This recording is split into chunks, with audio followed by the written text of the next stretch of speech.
कालू जी, अगर आज कोई काम ढूंढे बिना घर आए तो मैं कल ही अपने मायके चली जाऊंगी। मैं अब और भूख से नहीं मर सकती। अच्छा अच्छा, जाता हूँ। हर समय मुझे मायके जाने से डराती रहती हो। इस बार मैं सच में चली जाऊंगी और फिर वापस भी नहीं आऊंगी।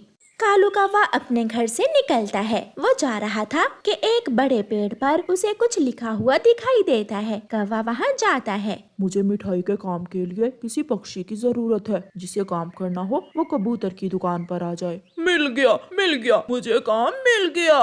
कालू कौवा जल्दी से उड़ता है और कबूतर चाचा की मिठाई की दुकान पर चला जाता है। कबूतर कबूतर, मुझे काम करना है। सुना है तुम्हारे पास कोई काम है। कौवे, मुझे मेहनती पक्षी की जरूरत है जो मेरी मिठाई दूसरे पक्षियों के घरों में देकर आए। चिंता ना करो, मैं ये काम मेहनत से करूँगा। आप मुझे काम बताइए। ये मिठाई की टोकरी ले जाओ और तोते के घर दे आओ। कालू कौवा मिठाई की टोकरी उठाता है और तोते के घर की तरफ चलता है। रास्ते में जाते हुए कालू कौवे को रसगुल्ले और गुलाब जामुन की मीठी मीठी खुशबू महसूस हो रही थी। कालू कौवे से रहा नहीं जाता और वो नदी किनारे बैठ जाता है। 2 गुलाब जामुन और 2 रसगुल्ले खा लेने से क्या होगा, किसी को कुछ पता नहीं चलेगा।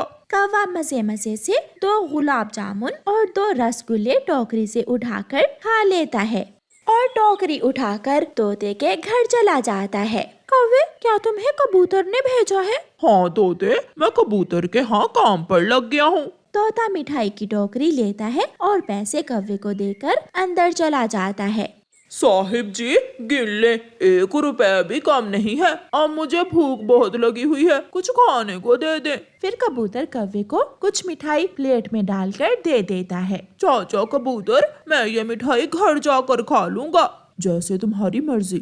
फिर कौवा मिठाई लेकर अपने घर चला जाता है। अब तो खुश हो जाओ, देखो मैं तुम्हारे लिए क्या लाया हूँ। गौरी कौवी मिठाई देखकर पागल हो जाती है। वो खुशी से उछलने लगती है। गुलाब जामुन! कालू, आज तो तुमने मुझे खुश कर दिया। मेरा आज मिठाई खाने को बहुत दिल कर रहा था। गौरी कौवी मिठाई खा लेती है। अब हर रोज मैं तुम्हारे लिए ऐसी ही स्वादिष्ट स्वादिष्ट मिठाई लाया करूँगा। बस तुम मुझसे नाराज होकर अपने मायके मत जाना। कालू जी, मेरे सुंदर पति, अगर ऐसे ही मुझे मिठाई लाकर खिलाते रहोगे तो कौन पागल तुम्हें छोड़कर जाएगा? फिर दूसरे दिन जब कौवा काम पर जाता है तो कबूतर कौवे से कहता है, कौवे कौवे, ये लो मिठाई की टोकरी और ये मिठाई चिड़िया के घर दे आओ। साहिब जी, पैसे भी लाने हैं क्या? नहीं नहीं, चिड़िया पैसे मुझे दे गई थी। कौवा मिठाई की टोकरी उठाता है और सीधा अपने घर चला जाता है। कालू जी, ये सारी मिठाई मेरे लिए है क्या? नहीं नहीं, इसमें से थोड़ी सी ले लो। मैं ये टोकरी चिड़िया के घर देने जा रहा हूँ। गौरी कौवी टोकरी में से प्लेट भरकर मिठाई निकाल लेती है और एक गुलाब जामुन कौवा भी मुंह में डाल लेता है। अब बस कर जाओ, चिड़िया को पता चल जाएगा कि मिठाई कम है। कालू जी, थोड़ी सी तो ली है। कालू कौवा मिठाई लेकर चिड़िया के घर जाता है। कौवे भैया, बहुत अच्छा किया जो आप कबूतर के पास काम पर लगे। ऐसे काम ना करने से कब गुजारा होता है। हाँ चिड़िया, गौरी भी हर समय मुझसे लड़ाई करती रहती थी। चिड़िया मिठाई घर ले जाती है। बच्चों रुको, अभी मिठाई मत खाना, मुझे ये मिठाई कम लग रही है। हाँ मम्मा, मुझे भी ऐसा ही लग रहा है, जैसे टोकरी से मिठाई निकाली हो किसी ने। मैं अभी कबूतर के पास जाती हूँ। चिड़िया वो मिठाई की टोकरी लेकर कबूतर के पास चली जाती है। ऐसा कैसे हो सकता है चिड़िया बहन, मैंने तो टोकरी भर कर दी थी। इसका मतलब वो कौवा रास्ते में ही अपना काम दिखा रहा है। आले एक बार वो, मैं उसे सीधा करता हूँ। चिड़िया चली जाती है। उस रात कबूतर अपने घर में स्पेशल मिठाई तैयार करता है और उसमें पेट खराब करने वाली दवा मिला देता है। अब अगर वो कौवे चोरी की मिठाई खाएंगे तो उन्हें अकल आ जाएगी। कौवा भी काम पर आ जाता है। कालू कौवे, ये लो मिठाई, मेरे घर तो दे आओ, तुम्हारी भाभी मांग रही थी। मैं अभी गया चाचा कबूतर, देखा मैंने कहा था ना कि मैं काम बहुत मेहनत से करूँगा। तुम सच में काम बहुत मेहनत से करते हो। कौवा मिठाई लेकर जल्दी जल्दी वहाँ से चला जाता है। कालू जी, आज तो मिठाई थोड़ी है। 2 मिठाइयाँ तुम्हारी और 2 मिठाइयाँ मेरी, आज इतनी ही बहुत है। गौरी और कालू दो दो मिठाइयाँ खा लेते हैं। थोड़ी देर बाद जब कालू कौवा बाकी की मिठाई लेकर कबूतर के घर जाने लगता है तो उसके पेट में दर्द शुरू हो जाता है। गौरी मर गया, मेरे पेट में बहुत दर्द हो रहा है। कालू जी, मेरे भी पेट में गुड़गुड़ शुरू हो गई है। कालू, मुझे बचा लो। गौरी कौवी भागती है और शौचालय में चली जाती है। कालू कौवा भी गौरी के पीछे ही भागता है। गौरी बाहर आती तो कालू जाता, कालू कौवा बाहर आता तो गौरी कौवी शौचालय चली जाती। कबूतर, चिड़िया और तोता थोड़ी दूर कबूतर चाचा की दुकान पर बैठे कौवों को देखकर बहुत हंस रहे थे। कबूतर भैया, आपने इन दुष्ट कौवों को अच्छी सजा दी है। आइसक्रीम वाले की घंटी की आवाज सुनकर हर रोज की तरह मम्मा चिड़िया अपनी बेटी गुड़िया से कहती है, जब मेरी बेटी बड़ी हो जाएगी तो मैं आपको आइसक्रीम लेकर दूंगी, है ना? ऐसा ही कहने वाली है ना मम्मा आप? मम्मा चिड़िया अपनी बेटी की तरफ घूर कर देखती है और चुप हो जाती है। एक घर का किराया और दूसरा उसकी बेटी की तरह तरह की फरमाइशें मम्मा चिड़िया को बहुत परेशान कर रही थीं। थोड़ी देर बाद गौरी कौवी आ जाती है। चिड़िया, अब तो पूरे 2 महीने गुजर चुके हैं। अगर आज शाम तक तुमने घर का किराया ना दिया तो मैं तुम्हें और तुम्हारी बेटी को इस घर से बाहर निकाल दूंगी। गौरी बहन, मुझे कुछ मोहलत दे दें, मैं कुछ ही दिनों में आपको घर का किराया दे दूंगी। मेरे पैसे मुझे दे दो, वरना मैं तेरे घर का सारा सामान बेच दूंगी। ऐसा कहते हुए गौरी कौवी वहाँ से चली जाती है। मम्मा चिड़िया अपनी बेटी को घर पर छोड़कर दाना लेने निकल जाती है। मम्मा चिड़िया उड़ती हुई दूसरे जंगल में पहुँच जाती है। गर्मियों का मौसम था, गर्मी बहुत तेज थी। ऐसे मौसम में बूढ़ी फाख्ता बैठी खजूर के पत्तों से बनाए हुए हाथ पंखे बेच रही थी। माँ जी, एक पंखा कितने का है?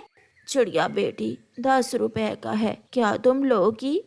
नहीं माँ जी, मेरे पास तो 1 रुपए भी नहीं है। आपका पति क्या करता है बेटी? वो तो पिछली बारिश के मौसम में एक पेड़ से टकरा कर मर गए थे। फिर तो तुम्हारे घर का गुजारा बहुत मुश्किल से हो रहा होगा। हाँ, मैं किराए के घर में रहती हूँ। मेरी एक बेटी भी है जो तरह तरह की चीजें मांगती है, मगर मेरे पास उसे देने के लिए कुछ भी नहीं है। बेटी चिड़िया, मेरा खजूर का एक पेड़ है जिसके पत्तों से मैं ये पंखे बना बना कर बेचती हूँ। अगर तुम चाहो तो तुम भी ये काम कर सकती हो। ऐसे तुम्हें मुनाफा भी होगा और तुम्हें काम भी मिल जाएगा। चिड़िया को बूढ़ी फाख्ता की बात बहुत पसंद आती है। मगर माँ जी, मुझे मालूम नहीं कि पंखे कैसे बनाए जाते हैं। चिड़िया बेटी, ये तो 2 मिनट का काम है, मैं आपको अभी सिखा देती हूँ। ऐसे कुछ पत्तों को काट कर बारीक करते हैं और फिर एक ऊपर दूसरा नीचे रखकर इनसे पंखा तैयार करते हैं। बस इतना सा ही तो काम है।